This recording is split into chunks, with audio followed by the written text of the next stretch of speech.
So in this SUPboarder video, we're going to talk and compare about 3 really interesting boards that maybe you'd be getting into SUP surfing with, or progressing from the more intermediate to the more advanced style of riding. We've got the Starboard Whopper 10 foot by 34, big board. We've got the Widepoint 9.5 by 32, and we've got the new shape Hypernut 8.4 by 31.5.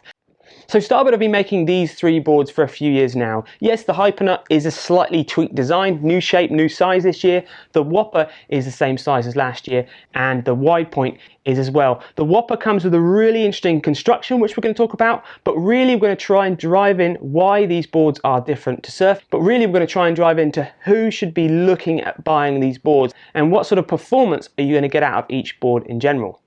So let's have a quick run through of the specifications of these boards. Let's start off with the big one, the Whopper. So this is a 10-foot board, it's 34 inches wide, it's 4.3 inches thick, it's got a big volume of 171 litres.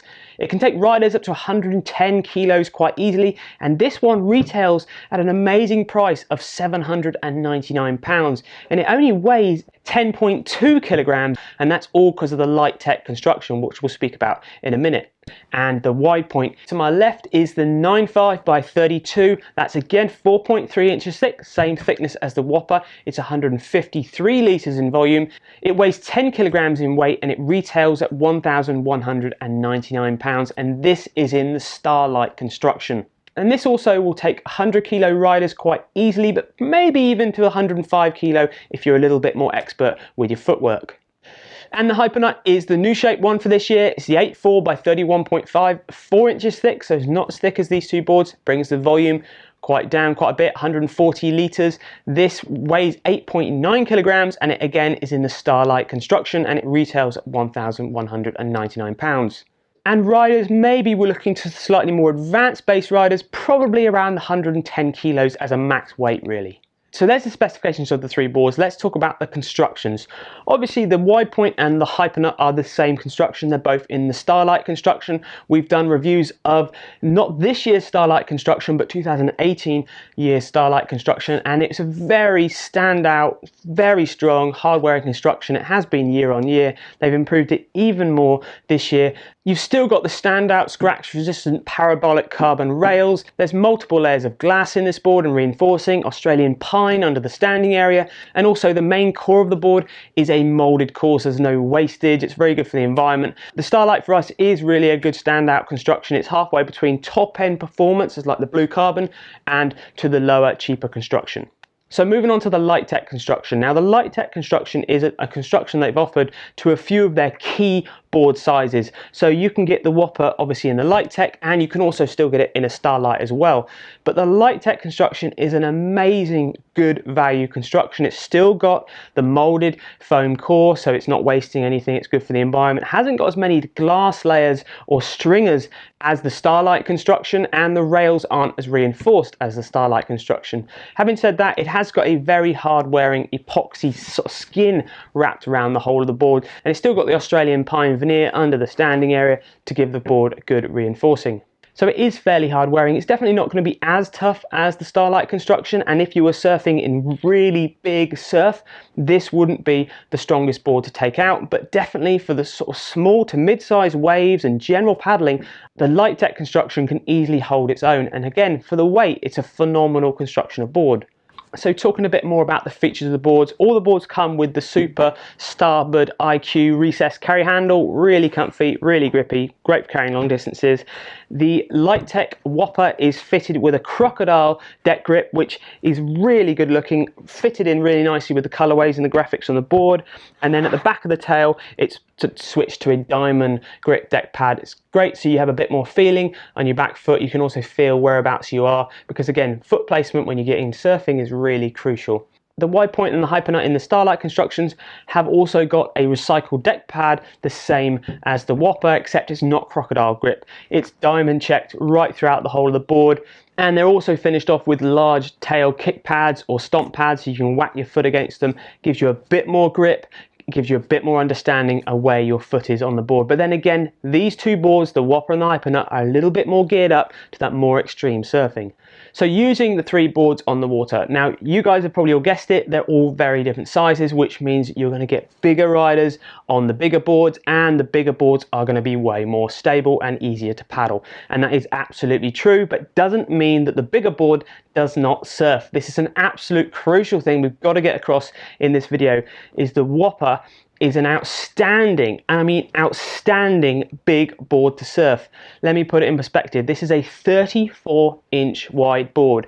Now, if you're getting into surfing, the big thing to understand when you're surfing, the wider the base board, the more the board can be slow and harder to react. Maybe the board might bounce when speed starts to become an issue when you're moving fast on a wave. A narrow base board will be easier to control in a faster wave, and it will be easier to move up and down the wave. The downside to a narrow base board is it's harder for you to stand on and move about and feel comfortable on the board.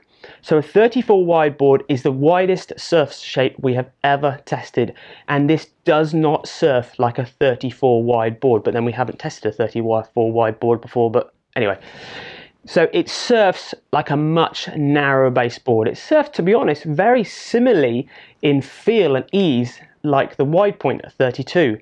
So you have a huge stable area in this Whopper, a very stable board, a nice round nose, a nice larger tail, so it means standing and moving around the board is really, really easy, but it still is happy to turn and maneuver on a wave. Now, what Starboard have done to make this board work is they've thinned out the rails slightly at the tail, which is great for the bite and the drive. They've rounded off a nice round tail, which is great for the maneuverability. To say we were shocked on how this took waves and turned on the waves would be absolutely true. We didn't think this board would perform not even half as well as it did. It really is a beautiful board to get on and paddle into the small, moderate size waves up to head high. It's going to be beautiful for that size. Rider ability and weight, well, you're going to be able to come onto this board having not surfed at all. This could be your first step into SUP surfing, and you could be coming onto it as a beginner SUP surfer, maybe around the 90 kilos. You'd be comfortable as a complete newbie. Yes, if you're a little bit more experienced, you're going to be able to get on this at 110 kilos and surf it, but a complete new surfer, 95 kilos, is going to be able to jump on this board.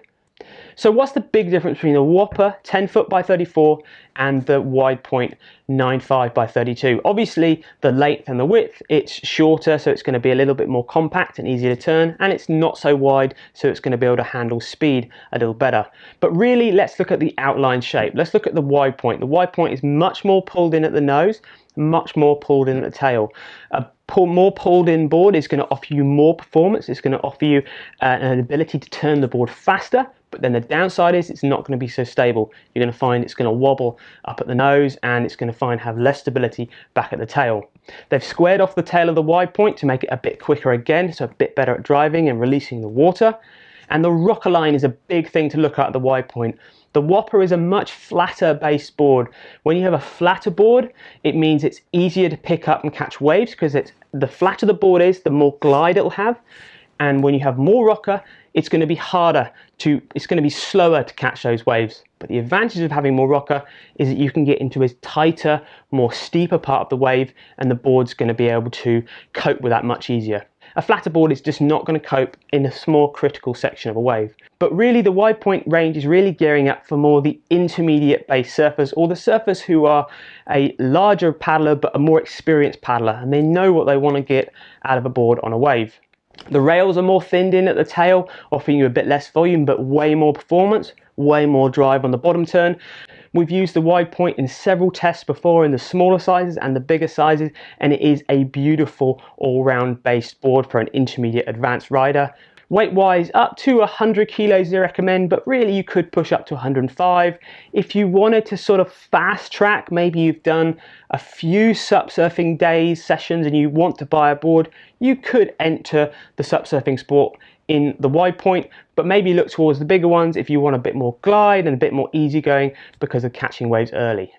The two standout points of when we were testing the wide point that's different to the Whopper and the Hypernut is the wide point is extremely easy at paddling over waves because it's got a more pulled in nose and it's got a little bit more nose rocker. You pretty much just have to get your feet in remotely the right place, ready for the wave to come, and you just pop over it. It's very easy to get over waves. And the other thing, because of that pulled in tail, it's much more pivotal on the turns, but it's not as fast a turn as the Hypernut, which we'll speak about now. So the Hypernut, it's been going for a few years now. This is a new shape for 2019 and a new size, 8'4" by 31.5. It's obviously narrower than the two other boards and not so long. It's going to be much quicker at doing faster turns and bringing the board around. Obviously, the shorter you go, the less swing weight or the less nose weight you have, so it's going to be able to do that. The other thing is to set up in a quad setup. These are both set up in a thruster setup or a 2+1. The big difference between that, a quad setup, which is 4 fins, is going to be there to help produce speed and drive, give you loads of grip, and the thruster setup is a bit more of a traditional base setup. On the smaller wide points, you will find you can add a quad setup as well, but on the bigger wide points, it only takes a thruster setup. The outline of the board shape of the Hypernut is very, very different. It's way more parallel on the rails, which again makes the board faster. A more parallel, straighter outline will help generate speed down the wave. It's got a much wider nose this year. They've thickened out the nose, made it a lot wider. This actually makes the re-entries and doing floaters, or when you're doing maneuvers where you're hitting the white water, way easier again. It gives you a bit more stability, and they've even shortened off the nose as well, which helps for the turning. Two other things that I think really have helped for this 2019 model is the swallowtail's a bit bigger, gives you a bit more grip and drive on the bottom turns. They've also reduced the back fin sizes this year. They've brought them down in size to 3.7 inch. Basic thing behind that is the smaller back fin is, the better the pivotal, the more you can pivot on the tail. So it actually makes the board a little bit more maneuverable than last year's boards because of that fin setup. The rails, like most of the Starboards in the range this year, have been thinned out of the tail. Better drive, better bite, better grip on the bottom turns. So obviously the board feels way more reactive because of the weight of the board. It's lighter and it's shorter. Shorter, narrower is going to be more progressional in the waves. That's always going to be the case. But really the shape for this board sort of overpowers it being smaller, because you can get the bigger Hypernuts that can rival the wide point. But the shape of this board will just give you a completely different feel. It is a much more technical board to ride. You're going to find paddling out over waves, you have to be much more on it with your footwork than a board like the Whopper or the wide point, because of that stubby chopped off nose. You're going to be able to have to almost want to paddle out in surf stance, so you want to be able to trim the board back when the white water's coming to pop over it. So that's the sort of things you want to bear in mind. You might think, oh, I could get away with a Hypernut. Well, it's a much more technical board to surf, and then when you're surfing it, you want to be using the board a bit more with your feet. The Hypernut will nosedive if you're not trimming it properly, because there is very little rocker on this board, which is great for generating speed, but it's going to suffer if you're not standing in the right place when you're doing maneuvers. I feel this year's board is a really nice board to surf. They have massively improved it, if you ask me, from the 2018 board. It's easier to use and to do transitions and into turns, but it still is a more technical based board than a wide point or a Whopper. So a few more things to talk about on all of the boards. All the boards have got really nice flat deck pads, great to standing on, gives you way more stability. All the fins fit the boards and their constructions really well. The Light Tech is finished off with their recycled fishnet fins, a really amazing, good for the environment fin that's really pretty stiff for what it's made out of. And also the wide points are finished off with a bit of those fins, but also with the balsa bioresin fins as well. So to conclude, I'm going to give you pros and cons and value for money.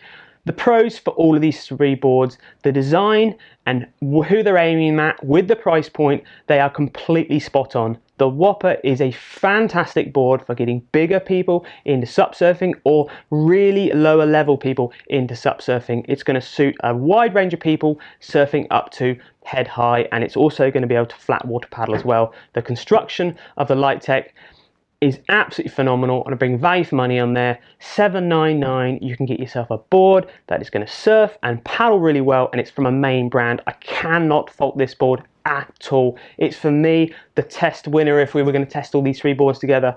The Whopper in the Light Tech is a complete no-brainer. The other two boards, they've been in the range a while. I'm really loving the improvements in the new Hypernut. It's easier to surf, it's faster, and it's more maneuverable. Both the boards in the Starlight construction, still an absolute brilliant board. So strong, so tough. It's going to be able to take heavier, more hammering waves.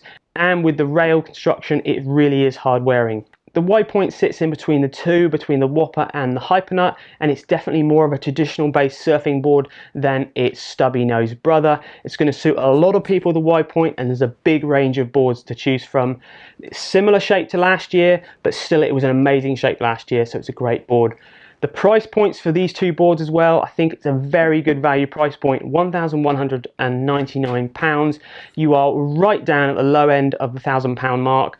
The construction is outstanding and the finish, and it probably is, if you've got a little bit more money to spend, it's definitely worth the upgrade to the Starlight construction. And I really cannot give you any negatives, unfortunately, for the wide point or the Hypernut. The improvements Starboard have done on the Hypernut, like for example with the smaller back fins, it really shows that they're listening to the market and they are moving again in the right direction. The wide point is a standout winning board from last year, and again, I didn't think they needed to change it, and they didn't. So hey, there we go. I hope you found that video interesting and informative. It was very interesting to do. We learned a huge amount, and we've also got a lot of respect for this bigger Whopper. Remember to get on the SUPboarder, and you can do the reader survey about these three boards. Let us know your feedback, and then we can report it back to Starboard on how they can improve them, if they can improve them to 2020. And also, if you love what we do, you love SUPboarder, check out SUPboarder Pro. It's a membership service. We do twice as much stuff on there as we do on YouTube, so check that out, and there'll also be a bonus bit for this video on SUPboarder Pro as well. Thank you very much for subscribing to YouTube. Give us a thumbs up. It all makes a difference, and we'll see you next time.